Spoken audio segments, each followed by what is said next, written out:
boys and girls, children of all ages, welcome to Robert Sports Show. The marathon that was WrestleMania 33. Over 7 hours on the network. 5-hour show, 2-hour pre-show. I'm going to run down the card, short, sweet, to the point here. First match for the Cruiserweight title, pre-show. Austin Aries versus champion Neville, king of the Cruiserweights. Good match, surprising finish. Neville retaining the Cruiserweight title. It was a good match. I gave it 3.5 stars. It was just kind of surprising, number one, it led the show off, and number two, that Neville retained after the build-up for Aries. But, yeah, it is what it is. Moving on, we had the Andre the Giant Memorial Battle Royal, just a big old 14-minute cluster fudge. Just random as hell. The final four was Mojo Rawley, Jinder Mahal, Killian Danes, Sami Zayn. Ron Gronkowski, front row, with a Mojo Rawley shirt on. He actually got involved in the match. He came in the ring when they came down to Jinder Mahal and Mojo Rawley, and did a freaking pounce move on Jinder Mahal, which just looked retarded. Took his shirt off, thought he was just some Barney badass in the ring. You know, Bill Belichick's going, please don't get hurt, please don't get hurt, please don't get hurt. Mojo Rawley winning the Andre the Giant Memorial Battle Royal. Random. Then the third and final match on the pre-show was the Intercontinental title match. Baron Corbin challenging champion Dean Ambrose. Supposedly this got bumped back to the pre-show, and then the six-pack challenge, the SmackDown Women's title, got put on the regular show because of some people complaining that the women's match was the pre-show. I don't understand all of it, whatever. We get to the IC title match on the pre-show. 3.5 stars. Dean Ambrose retaining. So I got all three of these wrong in my preview. So, first match on the card, Shane McMahon versus AJ Styles. A 20-minute WrestleMania classic. One of the top 10 greatest matches in WrestleMania history. AJ did the coast to coast.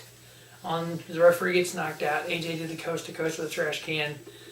Shane jumps up with the trash can, hits AJ as he's doing it. Shane did the coast to coast with the trash can on AJ. Shane ended up doing the elbow drop and through the announce table. Shane did a shooting star press in the ring, mind you. Missed AJ. AJ get the Styles Clash on Shane. Later on, hit the flying forearm and gets the pinfall. 4.25 star match, great match. U.S. title on the line. We had champion Chris Jericho versus Kevin Owens. Like I said in the pre-show, kind of knew the outcome of this one. Kevin Owens looked pretty strong, I thought. 17 minutes. Good match. It didn't seem like a WrestleMania match. It seemed more like a glorified B pay-per-view type match. I give it 3.75 star. Kevin Owens, your new United States champion. Next, we had the 4-way elimination match for the Raw Women's title. We had Bayley, Nia Jax, Sasha Banks, Charlotte. Underwhelming for me. 12 minutes long. 4 minutes in, Nia Jax got pinned by all three of them were piled Nia Jax when she got pinned. And then we had Charlotte pinning Sasha 4 minutes later. And then 4 minutes later we had Bayley pinning Charlotte to retain. This would have been better if you would have not have Bayley win at Rumble and had Bayley win here. Next we had the Raw Tag Titles on the line in a ladder match. The biggest, I don't say surprise in that, I called it. We had the Big Cass and Joe Maury come out, Cesaro and Sheamus come out, which, God, they looked horrible together, dressed alike, Cesaro and Sheamus.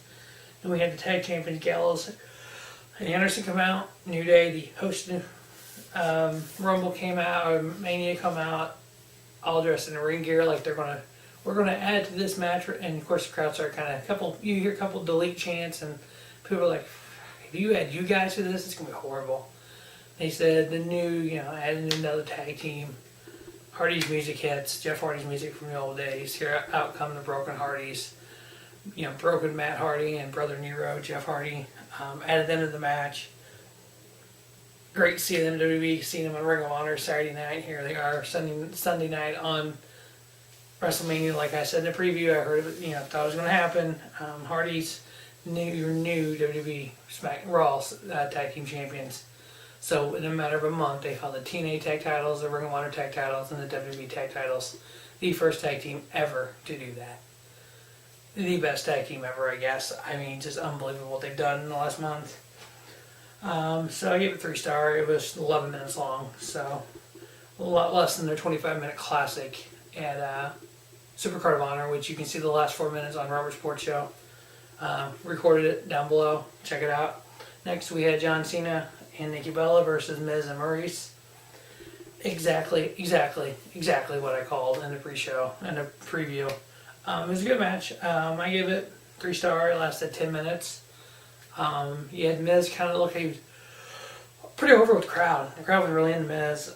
John Cena getting the pinfall on Miz while Nikki Bella pinned Maurice. It was fight knuckle shuffle into a FTF, whatever, not STF, F2 adjuster. And then Nikki had that, whatever the cutter thing she hits. They both get pinned in.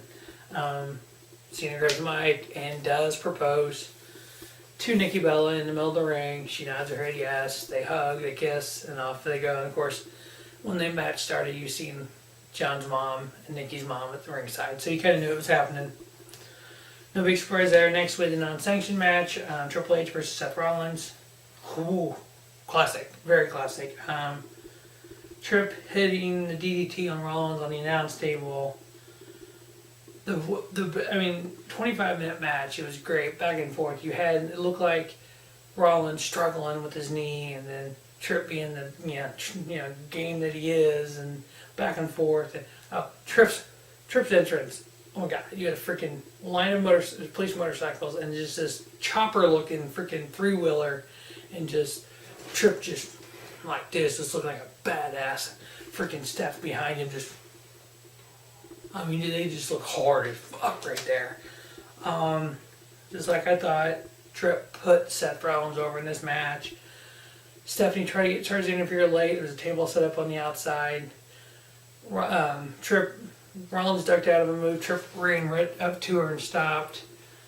And turned around and hit a move on Seth. Seth pushed him back. When he went back, he knocked Stephanie off the ringside through the table.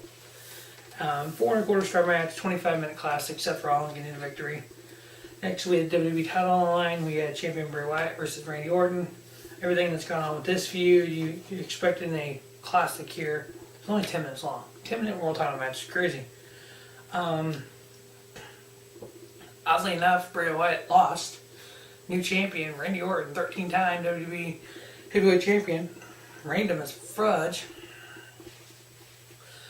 I give it 3 stars. Nothing spectacular. Seemed like the second half of this card just kind of went, When you have a 7-hour pay-per-view, 2-hour pre-show, 5-hour show, it does that. Next, we had the epic Universal title match. We had Brock Lesnar versus Bill Goldberg. Goldberg's intro from the time he left his locker room until he got to the ring was 2 minutes and 28 seconds. We were all taking bets on that's going to be longer than the match. It wasn't. Here's what the match consists of: 10 suplexes, 1 F5, 4 spears, 1 jackhammer. Brock Lesnar, you knew, Universal Champion. 4 minutes and 46 seconds. Oh yeah, a spear through the barricade by Goldberg on Lesnar. Your 2 world title matches lasted 15 minutes. You had Tripp and Seth that lasted 25. Neville Aries lasted 16. AJ Shane 20. Owens Jericho 17. You had multiple matches that lasted longer than your 2 world title matches combined. Next, it's 10 minutes after 10. They still did in between this was the Pitbull concert, a couple songs he sung, whatever, with Bob Marley's son, and then some other fat guy, I don't know who the hell he was. At this time, you're kind of slap happy watching this kind of stuff. We had the SmackDown Women's title line in a 6-pack challenge: Alexa Bliss, Becky Lynch, Mickie James, Carmella, and Natalya and Naomi. 5 minutes. 5-minute match. Natalya put Naomi and Carmella both in the sharpshooter at the same time. They were on top of each other. She tried to do the sharpshooter. Naomi actually puts Alexa Bliss in her submission move, and Alexa tapped. So we have new SmackDown Women's Champion Naomi, 2-time Women's Champion Naomi, in the submission win over Alexa Bliss. And then the main event, The Undertaker versus Roman Reigns. It was announced with no holds barred. Jim Ross came out as the announcer. You kind of knew something special was going on there. And you see behind the announce table, Michelle McCool, the wife of The Undertaker, along with their two young children. You knew that meant something big here. I'm going to say on record, I do believe, based on the ending of the match, it was The Undertaker's final match in WWE. It was actually not a good match. Taker should have been done a long time ago. It was sad to watch. Knowing how good Taker is and doing all these WrestleMania videos I've done, these best of, and ranking all the Taker's matches, and been there. WrestleMania 25, Shawn Taker. 26, watching Shawn Taker. 27, 28 with Tripp. 29 with CM Punk. 24 with Edge. 22, I think, was Randy. 23 was Dave Bautista. How good that era of matches was, and then the loss to Lesnar at 30, and then at 31 Bray Wyatt, and then last year 32 the victory, the Hell in a Cell victory over Shane. You just knew it was time for Taker to hang it up. This was just, it was awful. Just Reigns, just God, couldn't sell shit. Taker was bad. At one point Reigns speared him through the announce table. And Taker's laying there, and Reigns is in the ring going, "My yard, I'm the big dog." And Taker sets up. You could just tell it just wasn't Taker. Roman Reigns getting the victory over The Undertaker at WrestleMania brings Undertaker's WrestleMania record to 24-2. The send-off was glorious, I think, for Taker. Having Taker laying in the ring and just like, what the hell? They go to the video package replay, come back, lights are gone down, the smoke, the kind of the black light. Having Taker in the ring wearing his his hat and his coat, just kind of like, I thought he was just going to leave like he walked in, kind of like that. He takes his gloves off, he started to leave, and comes back in, takes his gloves off, lays in the middle of the ring, takes his coat off, lays it in the middle of the ring, lays his hat in the middle of the ring, looks at it, gets out of the ring, goes over and kisses Michelle McCool, walks back up the ring, we had all the smoke and stuff, and you had him going like this, and he goes down, and I believe that's going to be it for The Undertaker. The only thing I would like to see from that is maybe a buried alive match at Survivor Series. Have maybe Roman Reigns or somebody bury Taker alive and end Taker's career where it began at Survivor Series. If not, I don't think that'll happen. I think this was a fitting send-off for The Undertaker. WrestleMania 33 is in the rearview mirror. 75,245, the 7th largest crowd in WrestleMania history. Time-wise, the longest in WrestleMania history. I'd say the best match was Tripp and Seth and Shane and AJ. Doesn't surprise me, AJ Styles, Seth Rollins, the two top dogs in WWE. So that'll wrap up the WrestleMania 33 review. Continue watching the road to WrestleMania, and the road to Payback will start soon. And I'll try to get reviews of everything, the SmackDown and Raw this week. Last week's Week in Review, all the NASCAR stuff this week. Back to the grind, as always. Thanks for watching the Robert Sports Show, and don't just have a great day. Have a spiffy day. Robert Sports Show, your YouTube leader sports channel content. I wore the Taker shirt as a homage to The Undertaker.